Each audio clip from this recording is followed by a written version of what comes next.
안녕하세요. 도로왕 김지훈 변호사입니다. 오늘 국토교통부와 콜라보해서 헷갈리는 교통법규 확실히 알려드리겠습니다. 첫째, 도로 위 안전지대에 잠시 정차해도 될까요? 여러분, 도로에 이런 B급 영역들 많죠? 마른 목골, 삼각형, 화살촉 모양, 네모, 노란색 등등 다양합니다. 퀴즈! 이 중에 일시정차가 가능한 곳은? 정답은 모두 불가능하다입니다. 이런 B급 지역을 안전지대라고 부릅니다. 안전지대란 보행자나 차의 안전을 위해 안전표지나 이와 비슷한 인공구조물로 표시한 도로의 부분을 말하는데요. 이렇게 안전표지에 의해 진입이 금지된 장소에 들어가면 안 됩니다. 차선 변경이나 차로 진입을 위해 이런 안전지대를 넘어서 운행하는 사람들이 있는데요. 심지어는 이 안전지대에 차를 주차해 놓는 사람들도 있습니다. 하지만 안 됩니다. 위반하면 범칙금 혹은 과태료가 부과됩니다. 어떤 사람들은 노란색 B급에서는 진입을 할 수 없지만 흰색 B급에서는 일시적으로 진입할 수는 있다라고 생각하시는 분도 있거든요. 하지만 아닙니다. 안전지대를 중심으로 양방향의 교통이 이루어질 때는 노란색으로 표시하고 한쪽 방향으로 교통이 이루어질 때는 흰색으로 표시한다. 이 차이밖에 없고 어떤 경우라도 안전지대에는 들어가서는 안 됩니다. 둘째, 횡단보도 앞에서는 언제 일시정지해야 될까요? 원래는 횡단보도에서 보행자 신호가 켜진 경우, 그리고 횡단보도에 보행자 신호가 없더라도 보행자가 건너고 있을 때는 자동차의 일시정지 의무가 있었습니다. 하지만 올해 1월 개정된 도로교통법에 따라 올해 7월 12일부터는 횡단보도를 건너려고 하는 보행자가 있을 때에도 일시정지해야 할 의무가 있습니다.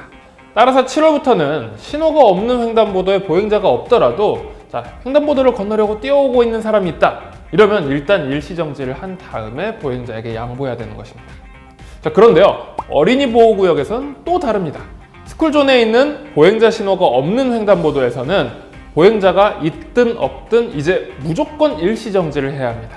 셋째, 아파트 단지나 이면도로에도 이제 보행자 보호 의무가 강화됩니다.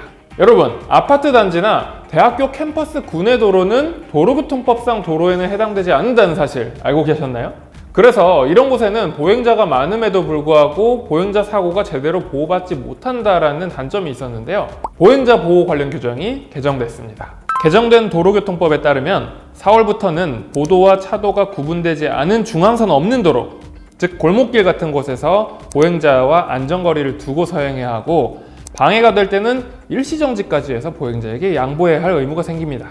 그리고 7월부터는 보행자 우선도로, 그리고 도로교통법상 도로 외의 곳, 즉 아파트 단지나 대학교 캠퍼스 내에서도 이러한 보호 의무가 적용됩니다. 자, 이제 아파트 단지, 주차장, 그리고 캠퍼스 내 도로, 골목길 이런 곳에서 보행자 보호가 실질적으로 이루어질 수 있겠습니다. 반대로 운전자들은 더 조심해야겠죠. 넷째, 말도 많고 탈도 많은 우회전하는 방법. 자, 이제 확실하게 정비가 되었습니다. 이미 저희 영상에서 여러 번 다룬 적이 있는데 다시 복습해 볼까요? 전방의 차량 신호가 녹색이고 우회전에서 만나는 두 번째 횡단보도가 빨간불일 때는 주의를 확인 후 서행해서 우회전하시면 되고요. 전방 차량 신호는 녹색, 2번 횡단보도가 녹색이지만 건너려는 보행자도 없을 땐 역시 조심해서 서행하며 우회전하시면 됩니다.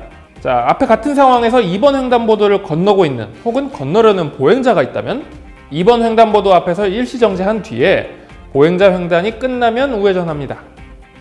자, 이번엔 전방의 차량 신호가 빨간색이고 1번 횡단보도도 빨간색인 경우입니다. 이럴 때는 일시정지한 뒤에 우회전하시면 됩니다. 마지막, 1번 횡단보도에 초록불일 때는요, 이때는 일단 일시정지하고 횡단보도를 건너는 혹은 건너려는 보행자가 없다면 우회전할 수 있다고 합니다. 이 외에도 우리 정부는 보행자 안전을 위한 정책들을 계속 만들고 있습니다. 2018년부터 이어져 온 국민 생명 프로젝트의 일환으로 국토부가 추진하는 2022 교통 사망자 감소 대책이 수립돼 추진 중인데요. 이러한 오랜 노력의 결과 교통사고 사망자는 2016년 4,292명에서 2021년 2,900명으로 총 32.4%나 감소했습니다. 특히 앞에서 다룬 이면도로 보행자 안전 확보, 횡단보도 일시정지 의무 규정 신설, 음주운전 단속 강화, 안전속도 5030 시행 등 교통체계가 보행자 중심으로 바뀌면서 보행 사망자가 40% 이상 감소했고 각 분야별로도 사망자가 감소했습니다. 자, 어떠셨나요? 교통 관련 규칙들이 계속 바뀌고 있는데 많은 분들이 규정을 아예 모르시거나 혹은 아는데도 틀리게 알고 계시는 분들이 있습니다.